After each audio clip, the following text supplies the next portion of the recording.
NICA Studios.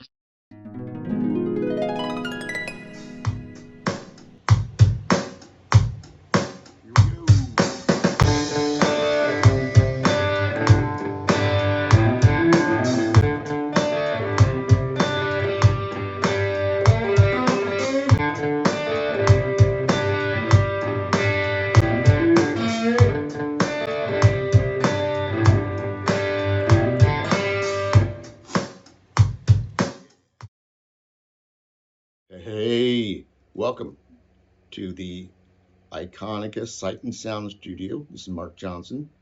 We're going to do another lesson. You just watched the short demo. This is a song I really like, but I'm not well versed in this kind of playing. So I always end up with songs kind of changing them, or at least the way they're played, to fit my playing style, which I think almost everybody does. But I don't want to teach it that way. So I'm going to have to kind of work my own way through this song as I'm teaching it to you in order to give you the right notes. You know, you've been playing for 40 years or whatever. Your hands want to do certain things, and little things like that. Sometimes I obsess over them, but not usually. So I'm going to teach this the way it's supposed to be played, but I'll struggle a little bit. So let's start. Chords. There's only 4 chords in this song, and there's 3 guitars doing different things. So what's important to remember is that I might not be doing exactly the same thing that you hear, because you might be listening to a different guitarist. And this is kind of the best of all 3 guitarists, in my opinion. So here we go. We got a D without the middle finger, so no high E. That'd be an F sharp there. No F sharp on the D, because you don't play that string. Then we've got a C, which I think is a C add 9. I'm not good with these chords, but I think that's called a C add 9. And then a G. I think that's a G5. But a regular G works. I just like that extra, what would that be? B, C sharp, D, extra D note in there. Is that D? Yep. So, and then you've got an F in there at one point. It doesn't happen very often. And then you've got some neat little barring, that kind of stuff. But we'll get to that. So those are the chords: D, C, G, and an F on occasion. Now we're going to start with the first piece here. D. Whoops.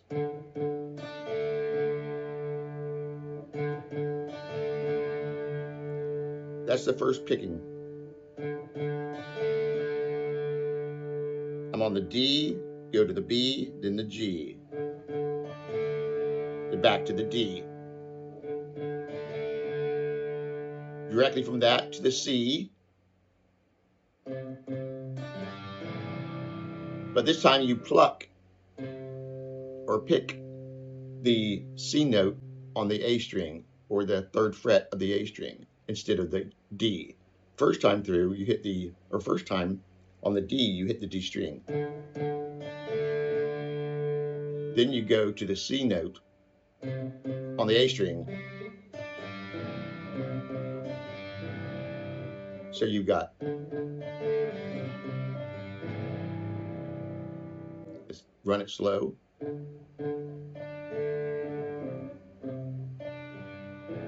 To the G.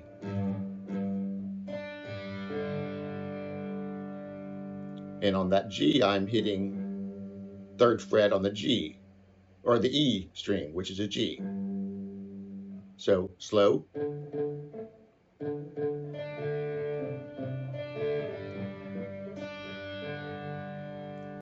Sometimes I go.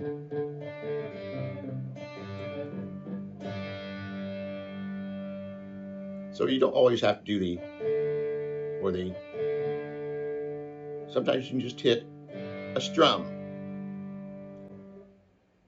Next piece, you go through the first little section, the first phrase.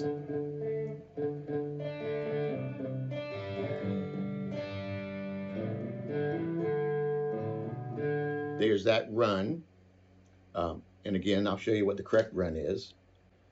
A string, open, 2nd fret, D string open, 2nd fret on the D string, again, open on the D with a pull off, then 2nd fret on the A, open A string, 2nd fret on the A string.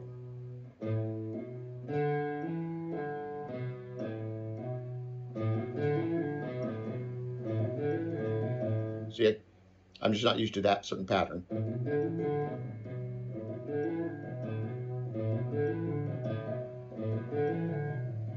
Okay, so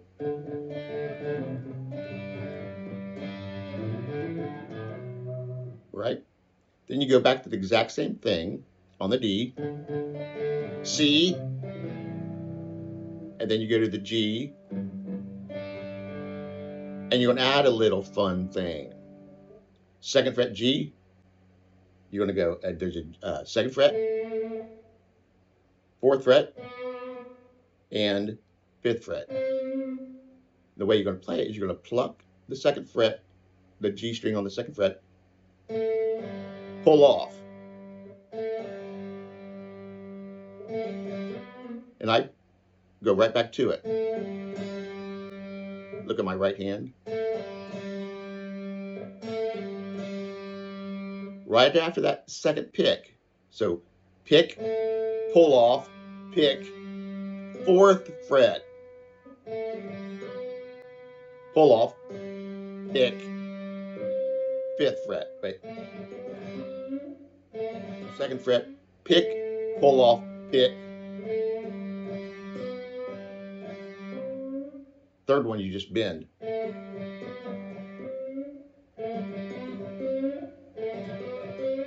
The flow, the rhythm of this is very important. You rush to each note. And that last bend is important to hit. It can't just be, or it's going to be right on the note.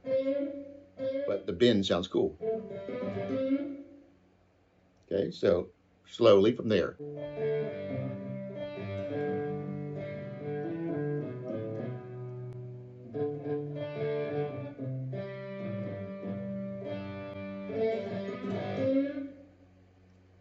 Third phrase of that verse line, same thing. You're going to do a run, but slightly different from the first one.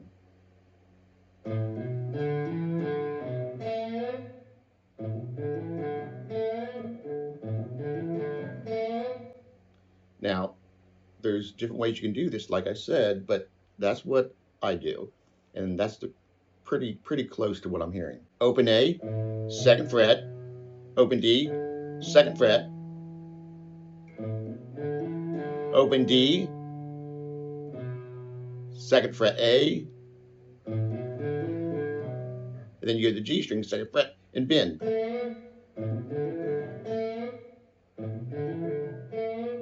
You just kind of roll down. And that bend's important. Missed it. Right, so let's go from the beginning.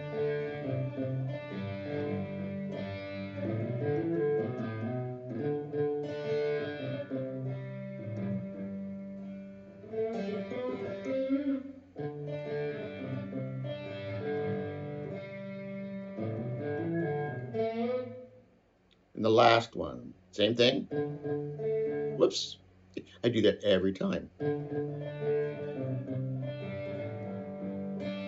The last lick or run is A string.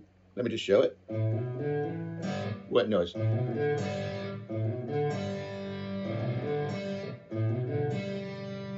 All I'm doing is plucking the A string and then hammering the 2nd fret,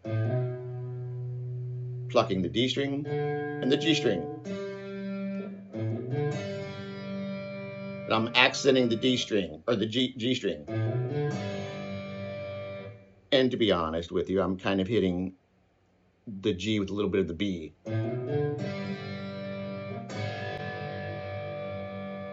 So that's the first verse. Pretty simple.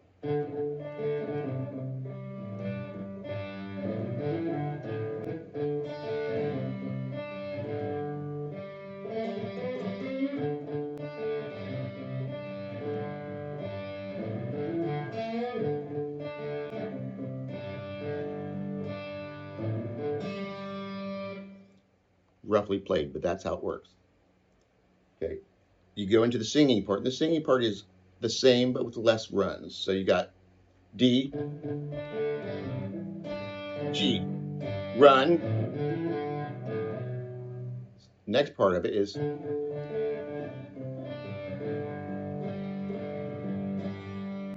you just strum it.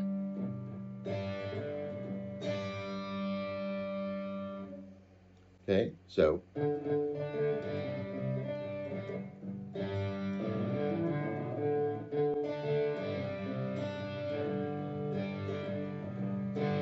dun dun da da da da da da da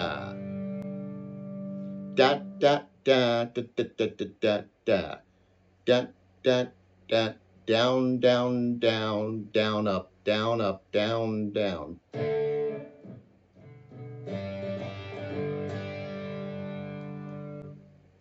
Then the second part of that verse or this phrase.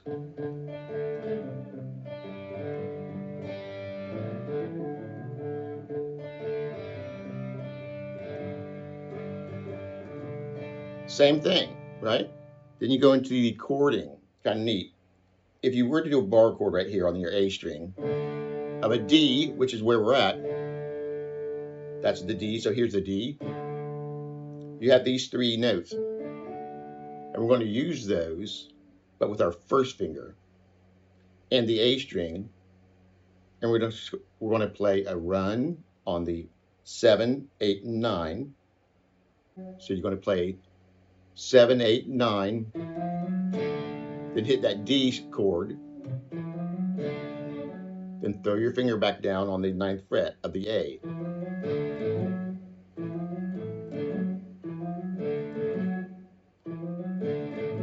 I got a little extra strum in there. Go down 2 frets, and you're going to do the same thing minus the middle. You're going to go 5 to 7 instead of 5, 6, 7. So you're going to do 5, 7 on the A string, and then that chord, which would be a C, I believe. Yeah, C.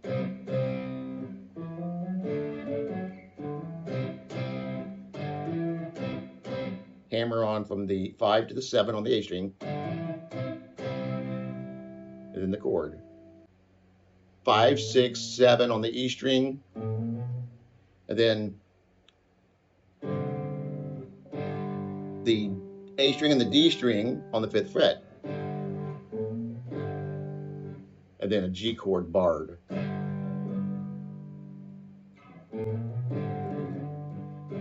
So we've got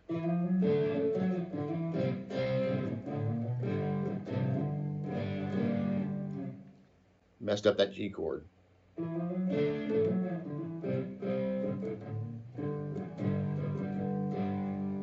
I hope that makes sense. Just play it slow at first. I mean, I'm still working on it, so I'll do it super slow.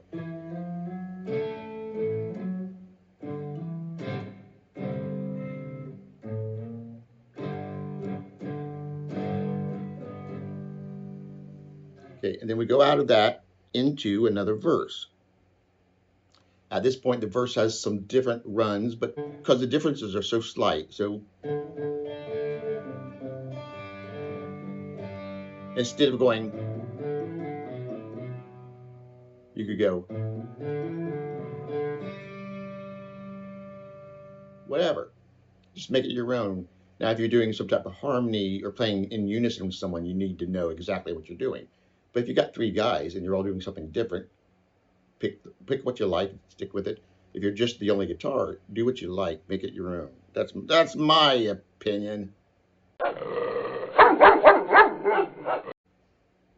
Okay, then we go to the chorus, which is very similar. You got D, C, and G, and you're going to do a little fun thing with the C note on the A string. So you want to go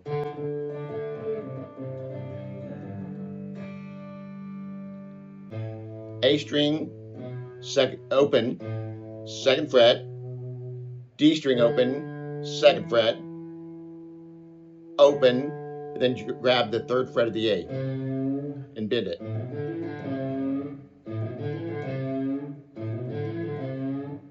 Funnest part of the song.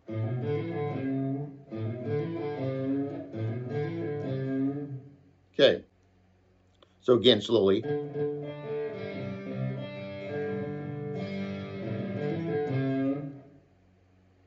Then you move on to the next line, which has a neat little 3-note repeating pattern. And right there, you're going to go on the A string, 0, 2, D string. A string, 0, 2, and then D string. And it's going to repeat.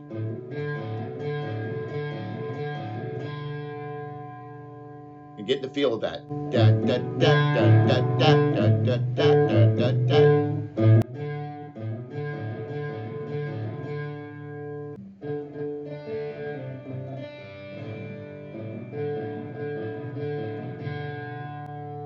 Okay. You might want to listen to it on the song. I'm not sure how long it lasts. I think it comes in right at that G.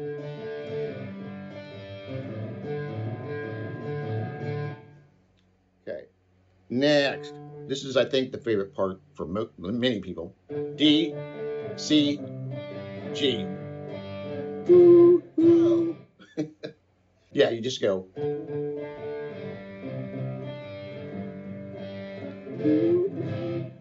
Right? So let's do the whole thing very slow so you can kind of follow along if you're kind of catching on to what it is. And then I'll show you one thing to add on to the end of that. So here we go.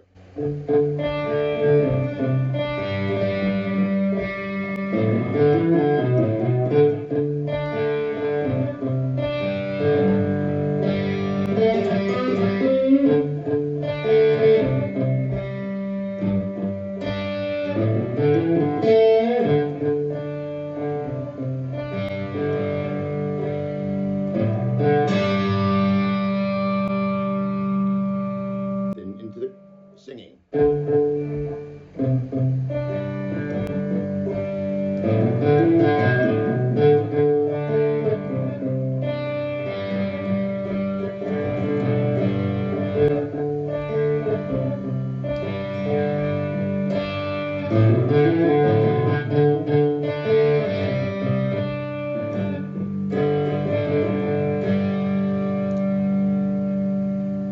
That takes us into the weird stuff.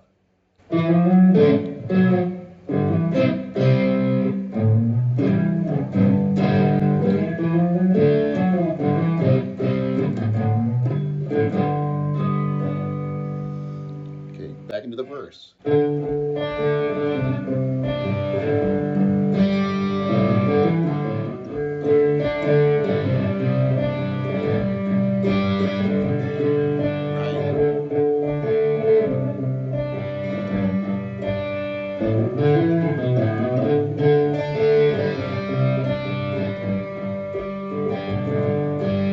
Then into the chorus.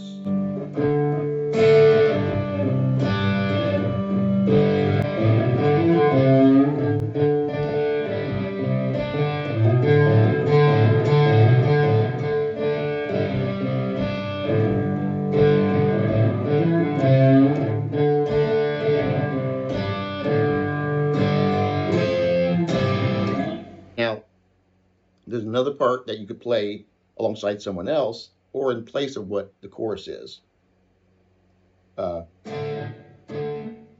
It's this Johnny Be Good type thing. Not sure what you call it, but it's the A string and D string, 5 and 7 respectively. You mimic that.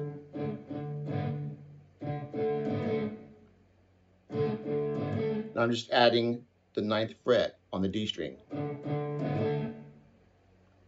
Then you come down to the C. You're going to do kind of almost like a chug. I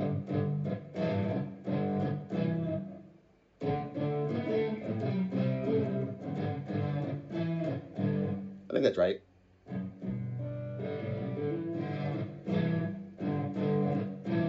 That's 3 and 5 on the E and A, and then adding the 7 on the A. Rest. Yeah, I wish I could have had a looper here that I could play both parts for you together, but they sound cool together. Okay, that's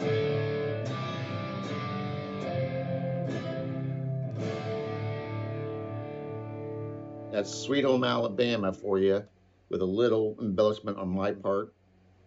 Hope you've enjoyed this.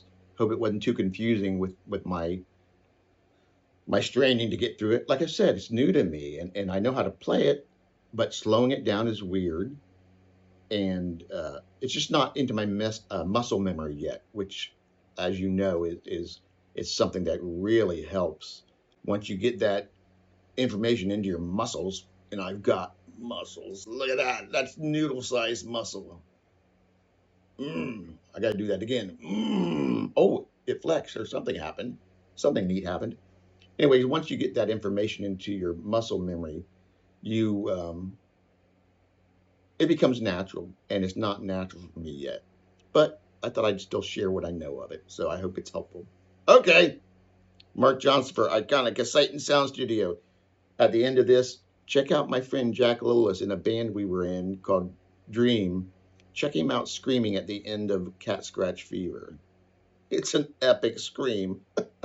Okay, Mark Johnson, later.